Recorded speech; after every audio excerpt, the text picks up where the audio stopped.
बिस्मिल्लाहिर्रहमानिर्रहीम। अस्सलाम वालेकुम viewers, welcome to my channel. तो कैसे हैं आप सब? उम्मीद करती हूँ सब खैरियत से होंगे। आज मैं आप लोगों के लिए बहुत ही ज़बरदस्त इजी सिंपल सा टी टाइम स्नैक की रेसिपी लेकर आई हूँ।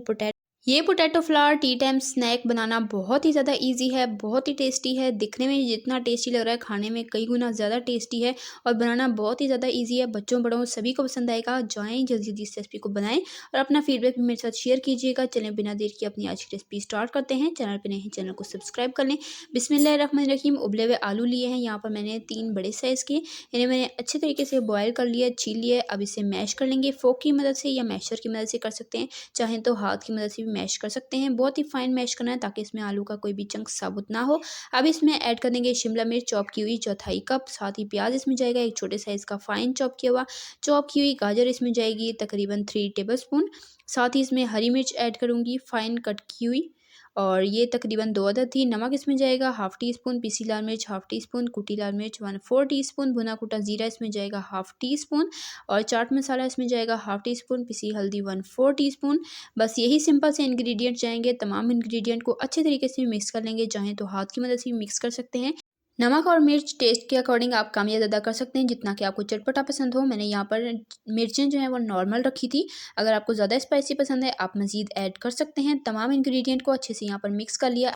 लास्ट में इसमें ऐड कर देंगे 2 टेबलस्पून भरकर कॉर्नफ्लावर। कॉर्नफ्लावर आपने अच्छी क्वांटिटी में ऐड करना है। अगर कॉर्नफ्लावर कम होगा तो हमारी रेसिपी ख़राब हो सकती है। फ्राई होते हुए जो आलू हैं वो बिखर जाएंगे, हमारी मेहनत सारी ख़राब हो जाएगी। तो कॉर्नफ्लावर जो है वो आपने अच्छी क्वालिटी का 2 टेबलस्पून लेना है, अदरवाइज़ ये 3 टेबलस्पून भी इसमें ऐड हो सकता है। अब यहाँ पर मैंने अच्छे से इसे मिक्स कर लिया है। हाथ पर थोड़ा सा ऑयल लगाएंगे और थोड़ा सा मिक्सचर लेके इस तरह से हम इसकी शेप बना लेंगे। तो ये देख लें, इस तरह से लंबाई में हमने इस तरह से सारी की सारी शेप्स बनाकर इसकी रख लेनी है। हाथों पर ऑयल लगा लें तो बहुत ही इजीली इसकी शेप बन जाती है। तो यहाँ पर सारे की सारी मैंने यहाँ पर आलू के तकरीबन कटलेट से बनाकर रख लिए हैं। इसे अब हम साइड पे कर लेंगे और नेक्स्ट स्टेप की तरफ चलते हैं। इसी दौरान अगर आपको रेसिपी ज़रा सी पसंद आ रही है, वीडियो को लाइक करें, शेयर करें अपने फ्रेंड एंड फैमिली मेम्बर्स के साथ। डो तैयार करने के लिए एक बोल में लेंगे मैदा। मैदा मैंने यहाँ पर 2 कप भर कर लिया है, छान कर लीजिएगा। साबुत सफ़ेद ज़ीरा जाएगा 1 टीस्पून, अजवाइन 1 टीस्पून, नमक इसमें जाएगा 1 टीस्पून, कुकिंग ऑयल यहाँ पर लिया है 2 टेबलस्पून भरकर। तमाम इंग्रेडिएंट को हाथ की मदद से अच्छे तरीके से मिक्स कर लेंगे। क्रम्स इसके बनने चाहिए और आपने मुट्ठी से बाइंड करके चेक कर लेना है कि ये बाइंड हो रहा है या नहीं। अगर नहीं बाइंड हो रहा तो तकरीबन 1 आध टेबलस्पून मज़ीद आप इसमें ऑयल ऐड कर सकते हैं। यहाँ पर देख लें ये बाइंड हो रहा है, तो अब इसमें थोड़ा थोड़ा पानी ऐड करते हुए हम इसकी डो तैयार कर लेंगे। जैसे कि हम समोसों की हार्ड डो तैयार करते हैं, वैसे ही आपने इसकी डो तैयार करनी है। डो बहुत ज़्यादा सॉफ्ट नहीं होना चाहिए, अदरवाइज़ जो हम इसकी शेप बनाएंगे वो आपसे हैंडल नहीं होगी और शेप इसकी ख़राब हो जाएगी। तो यहाँ पर डो आप चेक कर सकते हैं कि मैंने कितनी हार्ड रखी है। देखें जी, माशाल्लाह से डो तैयार हो चुकी है। टेक्सचर भी आप इसका चेक कर लें। अब ऊपर थोड़ा सा ऑयल लगा लेंगे और डो को 10-15 मिनट का रेस्ट दे देंगे। 10-15 मिनट का रेस्ट देते हैं ना तो डो बिल्कुल स्मूथ हो जाती है, तो इसलिए हम इसे थोड़ा सा रेस्ट दे देंगे। और यहाँ पर 10-15 मिनट के बाद अब हम क्या करेंगे, डो को काउंटर पर निकालेंगे और इसे लंबाई में रोल कर लेंगे और इसके छोटे छोटे पेड़े हम कट कर लेंगे। यहाँ पर दरमियाने साइज़ के पेड़े कट कीजिएगा, बहुत छोटे नहीं हम कट करेंगे। तो ये रेसिपी आपने लाज़मी ट्राई करनी है। यकीन करें इतनी टेस्टी और कमाल की बनती है ना कि बच्चे आपसे रोज़ाना फरमाइश पर ये रेसिपी बनाएंगे। बड़ों को भी पसंद आती है, बच्चों को भी पसंद आती है। बनाना बहुत ही ज़्यादा इजी है और टेस्ट इसका लाजवाब कमाल का है। तो लाज़मी इस रेसिपी को ट्राई कीजिएगा। कमेंट में भी अपना फीडबैक शेयर कीजिएगा कि आपको मेरी आज की ये सिंपल ईजी सी टी टाइम स्नैक की रेसिपी कैसी लगी है। तो यहाँ पर रोटी को मैंने अच्छे तरीके से बेल लिया, बिल्कुल पतला बेलिएगा ताकि हमारे स्नैक जो है वो बिल्कुल खस्ता बनकर तैयार हों। अब क्या करेंगे, रोटी को इस तरह से हम कट कर लेंगे। पहले हमने इस तरह से इसकी कटिंग करनी है और उसके बाद यहाँ पर क्रॉस में हमने इसकी कटिंग कर लेनी है।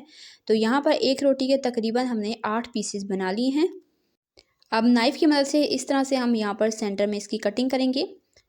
तो यहाँ पर आप गौर से देख लें, ये शेप बनाना बहुत ही ज़्यादा इजी है। बस आप एक दफ़ा ध्यान से देख लें और प्रैक्टिस कर लेना, तो आपसे बहुत ही ईजीली ये शेप बनकर तैयार हो जाएगी।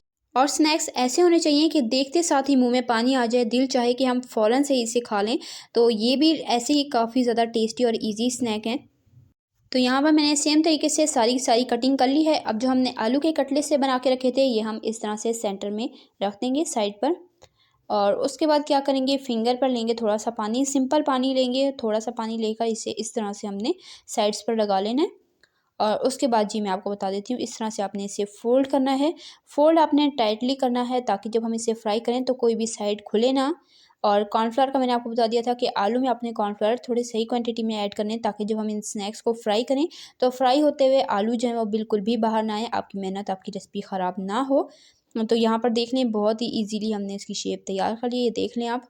बस आपने क्या करना है, पानी अच्छे से लगाना है और इसे अच्छे से टाइटली आपने बंद करना है, सील करना है, ताकि जब हम फ्राई करें तो हमारे स्नैक ना खुलें। अब इसे हम फ्रिज में रख देंगे 5 से 10 मिनट के लिए, ताकि ये अच्छे से सेट हो जाएँ और सेट होने के बाद हम इसे ईज़िली फ्राई कर सकें। तो ये देखें जी, अच्छे से ये स्नैक्स सेट हो चुके हैं। चलिए अब इसे फ्राई कर लेते हैं। ऑयल को हाई फ्लेम पर अच्छे तरीके से गर्म करेंगे। जब ऑयल गर्म हो जाए तो इसमें एक-एक करके ये स्नैक्स को हम ऐड कर देंगे और इन स्नैक्स को मीडियम टू लो फ्लेम पर फ्राई करेंगे, ताकि ये अंदर तक अच्छे से कुक हों, बिल्कुल खस्ता बनकर तैयार हों। तकरीबन 5 से 7 मिनट लगेंगे। डालते साथ ही आपने चम्मच नहीं चलाना है। जब 3-4 मिनट हो जाएँ, अच्छे से ये सेट हो जाएँ, फिर आपने इसकी एक दफ़ा साइड चेंज कर लेनी है और दूसरी साइड पर भी इसे 2-3 मिनट मज़ीद फ्राई करना है, जब तक कि ये गोल्डन क्रिस्पी नहीं हो जाते। तो इसी दौरान अगर आपको रेसिपी ज़रा सी पसंद आ रही है, वीडियो को लाइक करें, शेयर करें अपने फ्रेंड एंड फैमिली मेम्बर्स के साथ। चैनल पे नए हैं, चैनल को सब्सक्राइब कर लिया करें। इससे हमारी हौसला अफजाई होती है, हमें पता चलता है कि हम कैसा काम करें। तो चैनल को लाजमी सब्सक्राइब किया करें। मैं आपके लिए इस चैनल पर इसी तरह की टेस्टी हमें रेसिपीज़ डेली लाती रहती हूँ।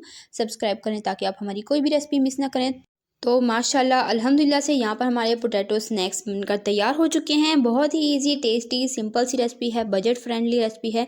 बनाना भी बहुत ज़्यादा ईज़ी है। अचानक मेहमान आ जाएँ, आप ये रेसिपी मिनटों में बनाकर उन्हें सर्व कर सकते हैं। यकीन करें, हर कोई आपसे पूछेगा कि आपने रेसिपी कैसे बनाई है, और देखें दिखने में काफ़ी ज़्यादा ये मुश्किल लग रही है, लेकिन बहुत ही ज़्यादा ईज़ी है। तो रेसिपी को ट्राई कीजिएगा, इंशाल्लाह फिर मिलेंगे। अल्लाह हाफ़िज़।